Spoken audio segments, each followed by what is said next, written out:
오늘 이 아침 우리에게 주시는 하나님의 말씀 사도행전 10장 44절에서 48절, 또 요한일서 5장 1절에서 6절, 그리고 요한복음 15장 9절에서 17절의 말씀이 되겠습니다. 일반적으로 교회가 무엇하는 곳이냐라고 하는 그런 질문에 대해서 교회에 대한 정의는 예수 그리스도를 믿음으로 고백하는 사람들의 모임이고, 또 하나님의 나라를 위해서 힘쓰는 자들의 모임이다. 이게 가장 클래식한 그런 교회에 대한, 그러면서도 가장 쉬운 교회에 대한 정의가 되겠습니다. 따라서 우리가 성경의 말씀을 근거로 해서 교회의 머리는 예수 그리스도이시고, 그리고 교회는 지속적으로 이 땅에서 하나님의 나라를 위해서 힘쓰는 자들의 모임으로 그 역할을 우리가 감당해야 한다라고 하는 것입니다. 그렇기 때문에 교회는 지속적으로 이종교배가 이루어지는 곳이어야 합니다. 세상은 동종교배로 발전하는 것이 일반적인 방식입니다. 그러나 교회는 각기 다른 사람들이 모여서 하나가 되고, 그리고 또 교회는 타인을 수용해서 하나가 되는 그런 공동체가 되어야 한다. 그렇기 때문에 교회가 갖는 특성은 어떤 울타리나 경계나 한계를 넘어서서 포용하고 수용할 수 있는 그런 사랑을 실천하는 공동체가 바로 교회가 되어야 한다라고 하는 것입니다. 바로 이것이 우리가 교회에 대한 가장 이상적인 그런 대답이 되겠지만, 그러나 오늘 우리가 살고 있는 이 시대의 교회들은 이처럼 경계나 한계, 울타리를 넘어서는 그런 포용하고 그리고 하나가 되는 그런 성령 공동체의 모습이라기보다는 어떤 신념과 자기들의 어떤 특성에 의해서 모여지고 그런 어떤 배타적 집단이 되어지고 있고, 그러기 때문에 교회는 오늘날 세상으로부터 많은 손가락질을 받게 되어지는 가장 큰 이유가 거기에 있다, 이렇게 말씀드릴 수 있습니다. 그래서 교회는 예수 그리스도를 기초로 세워진 공동체이기 때문에 예수님의 유언, 특히 예수님의 말씀을 그대로 수행하는 그런 기관이 되어야 한다라고 하는 것입니다. 그래서 예수님께서 특별히 여러 말씀, 복음의 말씀 가운데에서 유언처럼 남겨주신 말씀은 너희는 서로 사랑하라라고 하는 것이 바로 예수께서 제자들에게 남겨주신 말씀이고, 그렇기 때문에 오늘 이 땅에 있는 모든 교회들은 이 말씀을 근거로 해서 서로 사랑을 나누는 사랑의 공동체가 되어야 한다라고 하는 것입니다. 특별히 교회가 이런 사랑의 공동체, 어떤 한계, 또 어떤 관습, 이런 것들을 넘어서는 공동체가 되어야 한다라고 하는 것에 대한 가장 좋은 예가 오늘 읽은 사도행전 10장 44절에서 48절의 말씀입니다. 특별히 오늘 본문 말씀에 보면 베드로가 등장하고, 그리고 또 거기에 등장하는 것이 45절에 이방인들이라고 하는 사람들이 등장합니다. 특별히 우리가 구약 성경을 통해서 보게 되면 유대인들은 유대인들끼리만 자기의 어떤 이 정체성을 확인하는 모습을 봅니다. 우리가 최근에 2, 3일 전에 그 해외 뉴스 가운데 이스라엘 사람들이 백신 맞고 라그바우멜이라고 하는 그 절기를 지키면서 수십만 명이 모여서 함께 자기의 공동체성을 확인하는 그런 절기를 지키는 것을 보았습니다. 물론 우리의 관심은 그 속에서 어떤 사고가 나서 수십 명이 압사하는 것이 그런 사고가 발생했다라고 하는 것이지만, 바로 유대인들은 그런 자기들의 정체성, 그리고 그런 자기 유대인으로서의 정체성을 지켜가는 데에서는 질병이나 이런 어떤 그 제약을 넘어서서 하나됨을 나타내려고 하는 그것들이 바로 구약에서 말하는 유대인이라고 하는 사람들의 자기 정체성입니다. 거기에는 이방인이 그 틈을 비집고 들어갈 틈이 없다라고 하는 것입니다. 그래서 우리가 구약 성경에 보게 되면 유대인과 이방인 사이에는 엄격한 그 분리 장벽이 존재하고 있고, 같이 앉아서 밥도 같이 먹지 못하게 되어 있고, 심지어 무슨 결혼이나 이런 것들을 하는 것조차도 허락이 되지 않는, 그래서 이방인과 유대인 사이에는 엄청난 넘을 수 없는 그런 큰 장벽이 존재했었다라고 하는 것입니다. 그런데 오늘 주시는 본문 44절로부터 48절에 있는 말씀은 베드로가 말을 할 때 성령이 말씀을 듣는 모든 사람에게 내려오시다, 즉 성령이 임하심으로 말미암아, 이런 뜻입니다. 그러니까 베드로가 하나님의 말씀을 전할 때 성령이 임하셔서 베드로와 함께 온 할례 받은 신자들이 이방인에게도 성령 부어주심으로 말미암아 놀랐다, 이렇게 기록이 되어 있습니다. 원래 유대인들은 하나님의 은혜는 이스라엘 백성에게만 주어진다고 생각했습니다. 그래서 하나님이 이스라엘에게만 은혜를 주시고, 하나님이 이스라엘에게만 구원을 주시고, 또 성령 하나님의 영도 이스라엘 사람들에게만 부어주신다라고 그들이 수백 년 동안 믿어왔던 겁니다. 그런데 오늘 우리가 읽은 사도행전 10장 44절로부터 48절에 있는 이 말씀에서 보면 하나님께서 성령을 이방인들에게도 부어주셨다는 거죠. 그렇기 때문에 그것을 바라보는 유대인들은 매우 놀랐다는 거죠. 여기에서 우리에게 주시는 말씀은 성령은 우리에게 어떤 한계, 그것이 어떤 관습에 의한 것이든 어떤 역사적인 것이든 이념적인 것이든 모든 경계와 한계를 넘어서서 하나가 되게 만드는 것이 성령의 역사이다라고 하는 것. 그래서 기독교 역사의 가장 탁월한 것, 그리고 유대교와 기독교의 가장 큰 차별은, 유대교는 자기들끼리, 그러니까 태생으로부터 유대인이어야만 되는 겁니다. 그러나 우리가 기독교는 인종에 관계없이 누구든지 예수를 그리스도로 고백하면 다 하나의 공동체가 되어질 수 있고 하나님의 은혜를 받을 수 있다라고 하는 것입니다. 바로 우리가 서 있는 바로 이 교회라고 하는 것의 존재는 그런 특성을 가지고 있다라고 하는 것을 우리는 분명히 기억하여야 합니다.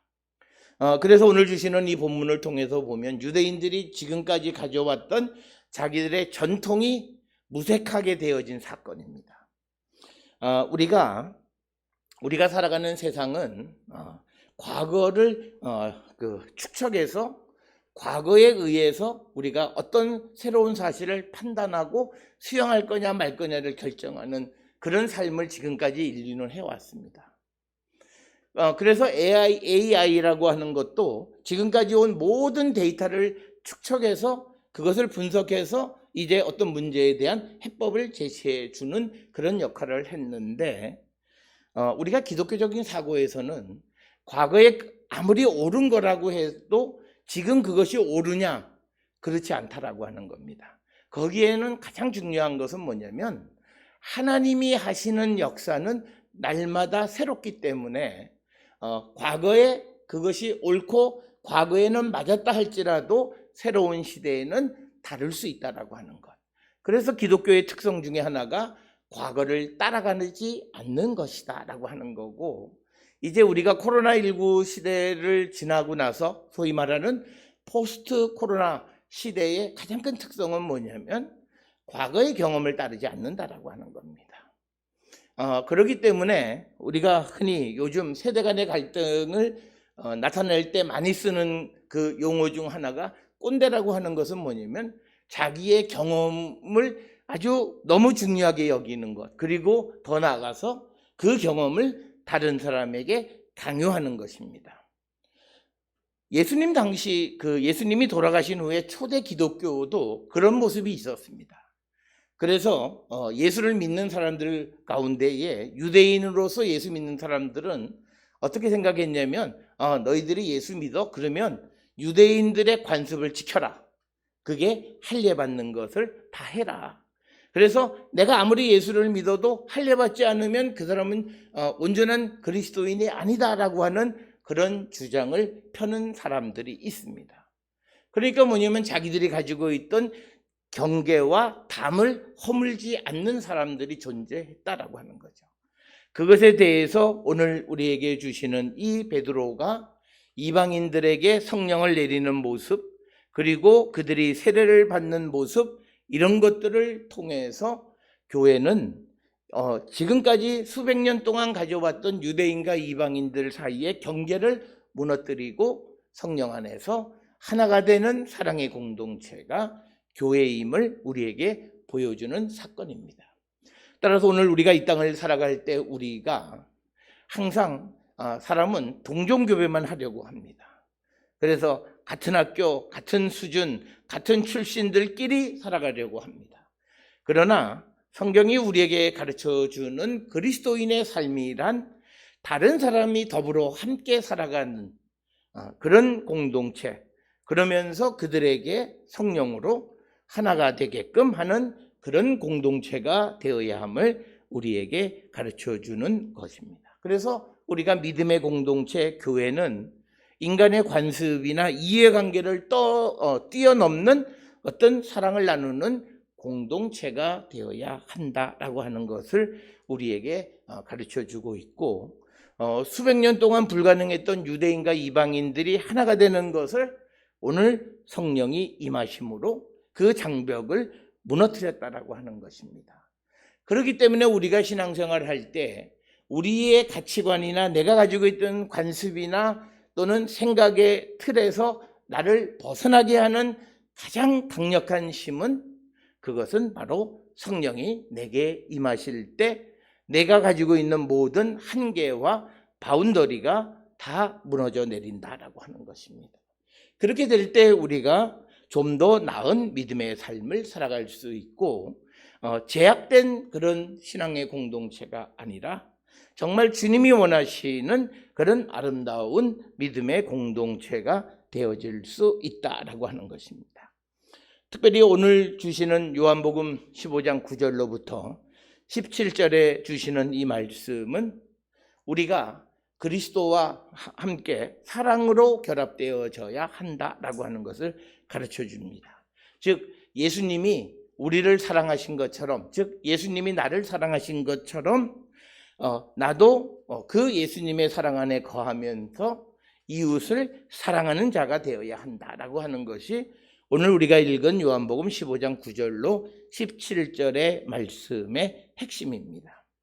그러면서 오늘 예수께서 하시는 말씀 중에서 10절에 보면 내가 아버지의 계명을 지켜 그의 사랑 안에 거하는 것 같이 너희도 내 계명을 지키면 내 사랑 안에 거하리라. 우리가 예수님을 닮아야 된다라고 하는 이야기들을 많이 합니다. 이것은 뭐냐면 하나님이 예수님을 세상에 보내셨을 때 그 모습과 그리고 예수님이 우리를 세상에 보내시는 그 모습은 똑같다라고 하는 거예요. 그래서 하나님이 예수님을 세상에 보낼 때 예수님은 아버지의 계명, 하나님의 말씀대로 지키셨고, 마찬가지로 예수님이 우리를 세상에 보내셨을 때 우리는 예수님의 계명을 그대로 지키며 살아가는 자가 되어야 한다라고 하는 겁니다. 그래서 우리가 하나님이 예수님을 사랑하시는 것처럼 우리가 또 세상을 향해 나가서 이웃을 사랑하는 자가 되어야 한다라고 하는 것을 우리에게 말씀하는 것이 오늘 요한복음 15장 9절로 17절에 주시는 말씀이 되겠습니다. 그래서 오늘 주시는 말씀을 통해서 예수를 그리스도로 고백하는 교회는 곧 예수님의 사랑 안에 사랑의 공동체가 되어야 하고, 예수님의 사랑받는 공동체라고 하는 말의 의미는 우리가 그 사랑을 이웃에게 실천하며 살아가는 공동체라고 하는 그런 뜻입니다. 오늘 우리가 살고 있는 이 시대에 기독교가 쇠퇴하고 기독교가 침체하는 가장 큰 이유는 기독교의 어떤 가르침을 하나의 관념적으로 이해하는 겁니다. 그러니까 머리로만 이해하는 거예요. 아, 내가 이걸 깨달았다라고.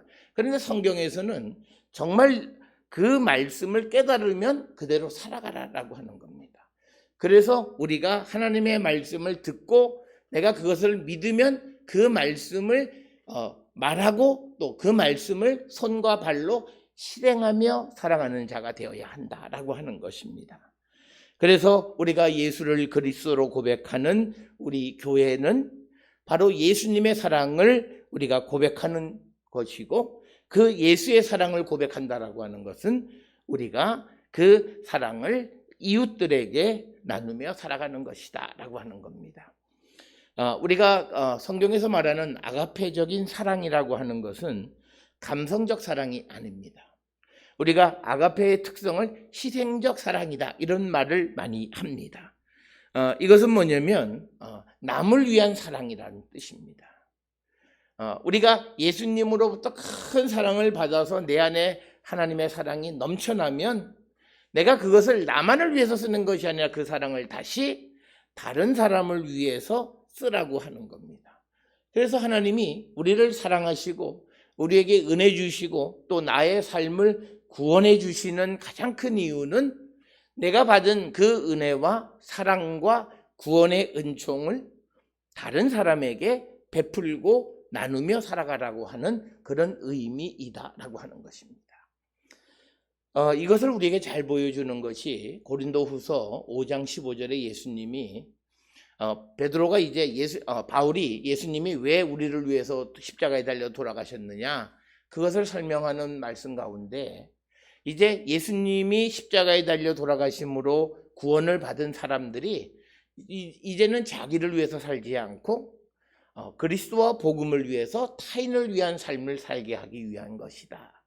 여러 차례 말씀을 드리지만 우리의 신앙의 목적은 내가 내 인생의 내 삶의 부귀와 영화와 형통을 위한 삶을 살아가는 것이 아니라고 하는 사실을 기억하셔야 됩니다.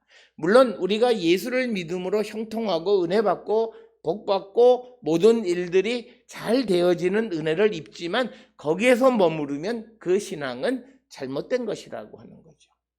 그런 은혜를 받은 사람이 똑같은 은혜를 우리의 이웃들에게 나누며 살아가는 자가 되어야 한다라고 하는 것입니다. 이것이 바로 성경에서 말하는 사랑이라고 하는 것이고, 교회가 사랑의 공동체라고 하는 것은 바로 이런 것이고, 그리스도인들이 흔히 말하는 사랑, 수없이 많은 사랑을 얘기하는 그 사랑의 본질은 타자를 위한 삶이라는 뜻입니다. 우리가 지난 시간 현대인들의 특성 중에 타인을 내 삶에서 자꾸 몰아낸다라고 얘기하는데, 신앙인들은 타자를 내 삶으로 끌어들이는 삶을 살아가는 것이다 라고 하는 겁니다. 이것은 마치 무엇과 똑같으냐면 예수님께서 유대인들은 죄인들을 자꾸 분리시키고 격리시키는, 그래서 나병 환자들을 격리시켰지만 예수님은 그들을 포용하셔서 그들과 하나가 되시고 그들과 식사를 나누시는 그런 모습과 같은, 그래서 내 삶이 이제는 타자를 위한 삶을 살아가는 것이다 라고 하는 것입니다. 일반 사람들은 자기를 위해서 세상을 삽니다. 좀 더 확장되면 가족을 위해서, 바운더리가 나와 나를 중심으로. 그런데 그리스도인이 되어졌다라고 하는 것의 의미는 그런 삶을 살아가던 사람들의 삶의 방식이 타자를 소중히 여기는 삶을 살아가겠다고 결단하고 그런 삶을 살아가는 것이 결국은 믿음의 삶을 살아가는 자들의 모습이다, 이렇게 말씀을 드릴 수 있습니다.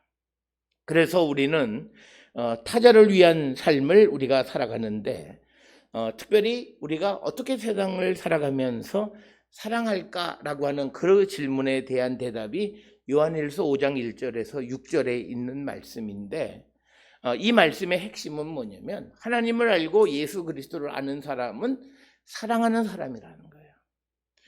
어떤 사람이 성경에 관한 지식은 많아요.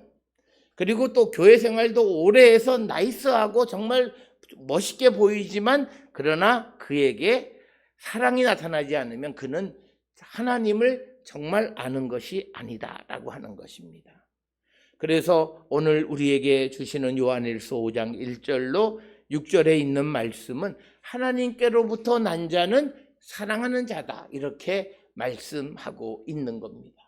그래서 우리가 누구를 판단하는 것 자체가 바람직한 건 아니지만 저분이 정말 신앙심이 있는 사람이냐 아니냐를 우리가 알아볼 수 있는 것은 그 사람의 삶에 다른 사람을, 타자를 위한 삶이 얼마만큼 나타나는가를 우리가 보면 알 수 있다라고 하는 것입니다. 그냥 나는 잘 되고 또 우리 가족이 잘 됐고 그래서 그곳 우리 교회만 잘 되고 거기에서 더 이상 한 걸음도 밖으로 나가지 못하고 그 울타리 안에 머물러 있다면 이것은 바른 신앙이 아니다라고 하는 것입니다. 따라서 오늘 주시는 요한일서 5장 1절로 6절에 있는 말씀에서 특히 5장 1절에 예수께서 그리스도이심을 믿는 자마다 하나님께로부터 난 자니 또한 낳으신 이를 사랑하는 자마다 그에게서 난 자를 사랑하느니라. 우리가 하나님을 사랑하고 그의 계명을 지킬 때에 이로써 우리가 하나님의 자녀를 사랑하는 줄을 아느니라. 그래서 우리가 하나님의 말씀 안에 살아가면서 서로 사랑을 나누는 그런 믿음의 공동체가 되어야 한다라고 하는 것입니다. 그런데 여기서 우리에게 한 가지 문제는 우리가 사랑한다 이런 것들에 대해서 우리가 그것의 신실성을 어떻게 알 수 있을까라고 하는 의문입니다. 요즘은 사람들이 소위 포커페이스 한다고 해서 앞에서는 전혀 다른 모습이었고 뒤돌아가서는 전혀 또 상상하지 못하는 모습으로 변화되어지는 이때에 우리가 그 사람의 진실성, 사랑의 진실성을 어떻게 알 수 있겠는가라고 하는 질문에 대해서 성경은 그렇기 때문에 그냥 어떤 인간적인 인본주의적인 생각에서의 사랑 이런 것이 아니라 성령 안에 있는 사랑을 말하고 있습니다. 오늘 우리가 읽은 사도행전 10장 44절에서 48절에 성령이 임하심으로 유대인과 이방인이 하나가 되어서 하나님의 그 성령을 선물로 받았던 것처럼 우리가 정말 성령 안에 있을 때에 우리가 진정한 사랑을 나누는 자들이다. 그래서 골로새서 1장 8절에 성령 안에서 너희 사랑을 우리에게 알린 자다, 이런 표현이 있습니다. 그래서 뭐냐면 성령 안에서 우리가 사랑하고 할 때 그 사랑이 서로 나뉘어진다라고 하는 거고, 또 우리가 잘 아는 고린도후서 13장 1절에 보면 바울이 고린도 교회 성도들에게 인사하면서 하나님의 사랑과 성령의 교통하심이라는 이런 표현을 사용하는 것을 봅니다. 그래서 우리는 교회 공동체는 항상 성령 공동체이다라고 하는 것이고, 그 성령 안에 있을 때 우리가 진정한 의미의 사랑을 나눌 수 있다라고 하는 것이 성경의 가르침입니다. 그렇기 때문에 우리 모든 성도들은 우리가 먼저 성령 충만한 가운데 성령 안에 살아가는 자들이 되어야 하는 것은 우리가 살아가는 모든 사랑뿐만 아니라 모든 삶의 신실함, 진실성을 담보할 수 있는 것은 바로 그 모든 것이 성령 충만한 가운데에서 나타나는 것이 되어야 한다라고 하는 겁니다. 우리가 누구를 사랑하는 것이 지속하지 못하는 이유는 내 의지와 결단입니다.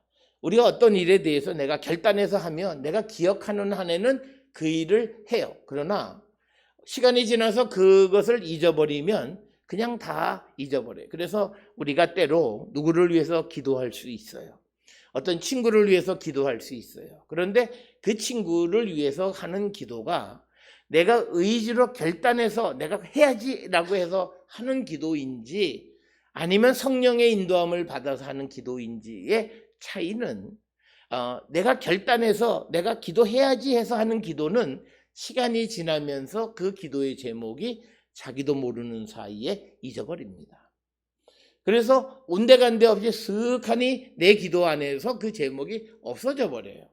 그러나 성령 안에서 우리가 마땅히 빌 바를 알게 하시는 성령 안에서 기도하게 되면 그것은 우리가 죽을 때까지 영원히 그 문제가 해결되어질 때까지 끝까지 기도하게 되어진다라고 하는 겁니다.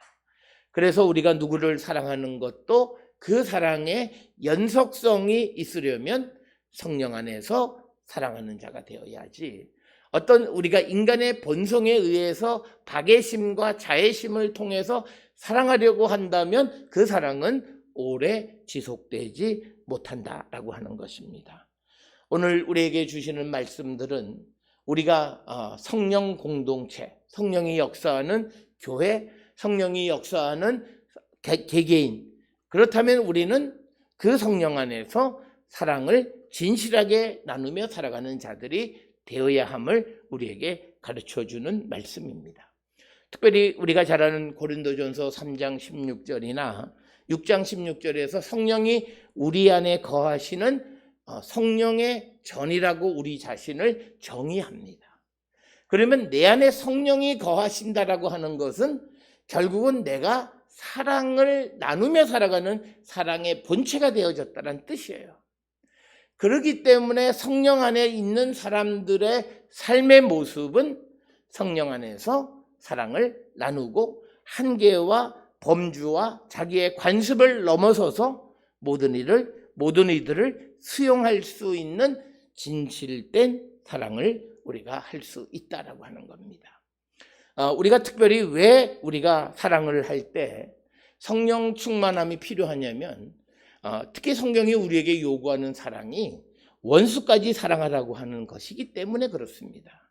우리가 좋은 사람만 사랑하라 그러면 좋은 사람을 생각하면 참 즐겁고 기쁘지만, 성경은 그것만이 사랑이 아니라 나를 괴롭히고 힘들게 했던 원수까지도 사랑하라고 하는데, 그 원수를 어떻게 용서하고 그를 포용하고 그를 받아들일 수 있을까라고 하는 거죠. 그것은 바로 우리가 성령 안에 있을 때만이 가능하다라고 하는 겁니다. 흔히들 사람들이 내 눈에 흙 들어가기 전에는 안 돼라고 하는 것이 될 수 있는 길은 내가 성령 충만한 가운데 있을 때 불가능하게 생각했던 것도 가능해진다라고 하는 것을 우리가 꼭 기억을 하셔서 우리 모든 성도들이 정말 성령 안에 살아가는 자로서 서로 사랑하고 진실된 사랑을 나누는 나 개인, 그리고 그 개인이 모인 교회 공동체, 우리 사회가 되어져야 한다라고 하는 것이 오늘 주시는 말씀이고, 부활하신 주님이 우리에게 요구하는 것은 바로 이처럼 성령 안에서 서로 사랑하는 사랑의 공동체가 되고, 그래서 서로 사랑하는 자가 되라는 주님의 말씀을 마음에 새겨서 우리 모두가 서로 사랑하는, 성령이 역사하는 사랑의 공동체가 될 수 있기를 주의 이름으로 축원합니다.